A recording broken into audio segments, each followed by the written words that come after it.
terima untuk jadi announcer radio pula? Sebab saya rasa ini satu cabang yang baru dan saya suka kembangkan saya punya bakat lah maksudnya.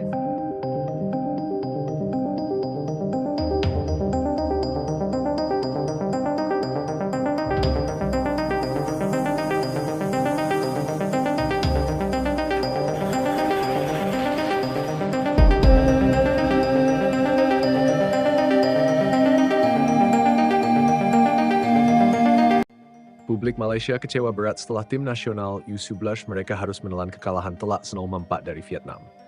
Kekalahan ini menjadi pukulan besar mengingat ekspektasi tinggi yang sebelumnya disematkan kepada skuad muda Harimau Malaya. Permainan Vietnam yang solid dan efektif membuat Malaysia kesulitan mengembangkan permainan sepanjang laga. Di sisi lain, timnas Indonesia U11 justru tampil impresif pada pertandingan lainnya. Garuda Muda sukses membantai Timor Leste dengan skor meyakinkan 4-0. Kemenangan ini menunjukkan kesiapan Indonesia dalam menghadapi persaingan di Grup A Piala AFF U17 2026. Hasil positif tersebut menjadi modal penting bagi Indonesia sebelum melakoni laga-laga krusial berikutnya, termasuk menghadapi Malaysia dan Vietnam. Dengan performa yang menjanjikan, peluang Indonesia untuk melangkah lebih jauh di turnamen ini semakin terbuka. Persaingan di Grup A pun dipastikan semakin panas, seiring ambisi masing-masing tim untuk mengamankan tiket ke babak selanjutnya. Saat ini, Indonesia dan Vietnam sama-sama memimpin klasemen sementara Grup A setelah meraih kemenangan pada match day pertama. Vietnam memulai turnamen dengan sangat baik, menghadapi Malaysia di laga pembuka yang digelar di Stadion Gelora Joko Samudro. Mereka tampil dominan dan menang telak 4-0.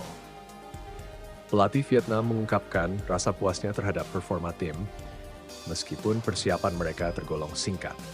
4 gol Vietnam dicetak oleh Le Si Bak 2 gol, Nguyen Van Duong, dan Nguyen Man Chuong.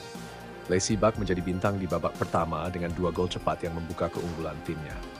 Sejak awal pertandingan, Vietnam tampil sabar dengan membangun serangan dari lini belakang. Malaysia mencoba merespons melalui serangan balik, terutama dari sisi sayap kanan, namun belum mampu menembus pertahanan lawan. Gol pertama Vietnam tercipta pada menit ke-11 melalui tendangan Le Si Bak setelah menerima umpan matang Nguyen Van Duong.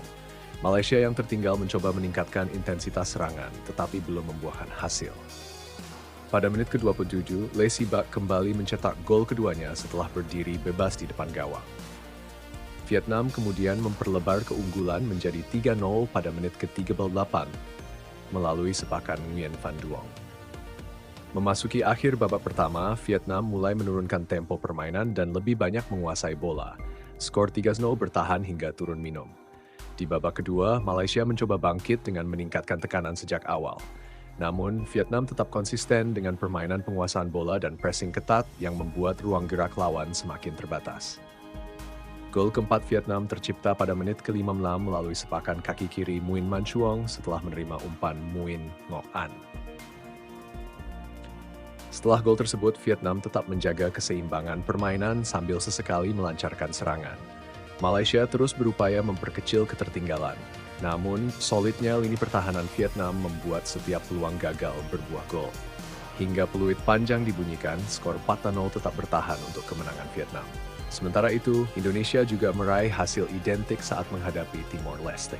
Tim asuhan pelatih Kurniawan Dwi Yulianto menang dengan skor 4-0, di mana seluruh gol tercipta pada babak pertama. Kapten tim, Putu Ekayana menjadi bintang dengan mencetak 2 gol. 2 gol lainnya disumbangkan oleh Ridho dan Dava Yuna. Indonesia tampil dominan sepanjang pertandingan, meskipun tidak menambah gol di babak kedua. Pada paruh kedua, tim terlihat mencoba berbagai variasi taktik permainan. Pada pertandingan selanjutnya, Indonesia akan menghadapi Malaysia, sementara Vietnam akan berjumpa Timor Leste.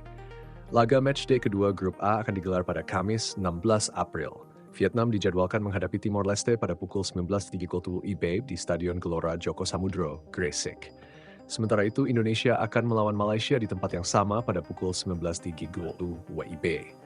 Dengan hasil ini, Vietnam menempati peringkat pertama klasemen sementara Grup A dengan raihan 3 poin, diikuti Indonesia. Malaysia berada di posisi terbawah karena belum mengamankan poin. Seluruh mata kini tertuju pada laga berikutnya yang akan sangat menentukan nasib setiap tim di turnamen ini.